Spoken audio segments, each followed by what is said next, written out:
Tuhan bersamamu.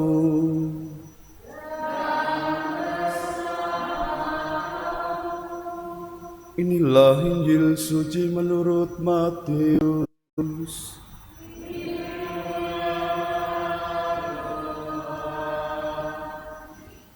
Dalam khotbah di bukit, Yesus berkata, "Kalian telah mendengar sabda, jangan berzina. Tetapi aku berkata kepadamu, barang siapa memandang seorang wanita dengan menginginkannya, dia sudah berbuat zina di dalam hatinya. Maka jika matamu yang kanan menyesatkan dikau, cungkilah dan buanglah. Karena lebih baik bagimu satu anggota badanmu binasa daripada badanmu seutuhnya dicampakkan ke dalam neraka. Dan jika tangan kananmu menyesatkan dikau, penggalah dan buanglah. Karena lebih baik bagimu satu anggota badanmu binasa daripada dengan badanmu seutuhnya masuk neraka.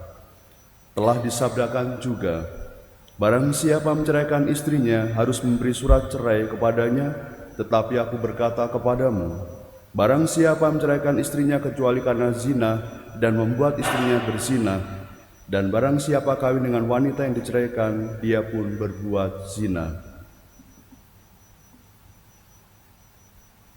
Demikianlah sabda Tuhan.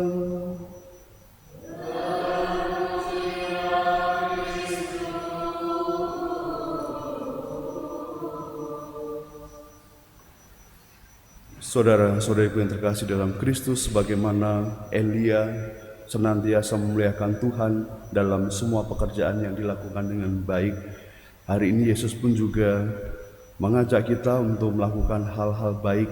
Maka terkait dengan sabda ini, tentu kita tidak juga serta-merta menganggap atau mempraktekkan secara langsung, melainkan meresapkan terkait dengan pengandaian ini, bahwa hal-hal buruk yang terjadi dalam diri kita perlu kita renungkan. Kenapa kita bisa melakukan hal yang jahat, sedangkan di saat yang sama atau di lain kesempatan kita bisa melakukan hal yang baik.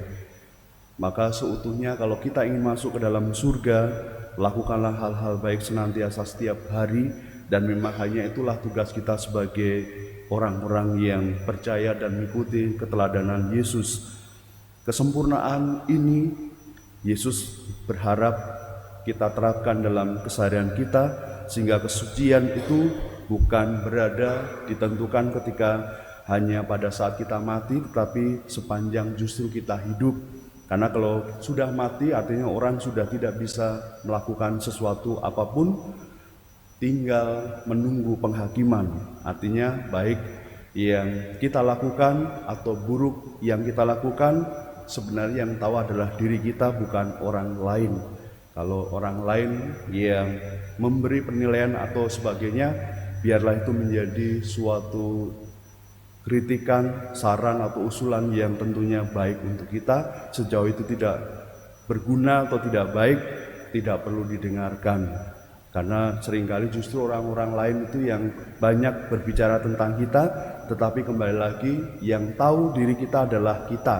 Maka mau berbuat jahat atau baik, hidup suci atau tidak adalah perkara hidup kita dengan Tuhan, tetapi juga melalui hal-hal yang terkait dengan sesama kita. Maka kita tidak bisa lepas dari keduanya itu, yaitu kita sebagai manusia yang individual, tetapi sekaligus manusia yang sungguh-sungguh sosial. Maka kita terapkan dua-duanya dengan baik dan bijaksana. Dan Tuhan berkati segala usaha, niat, dan doa kita untuk mewujudkan keselamatan hidup kita bersama yang lain. Tuhan berkati kita semuanya.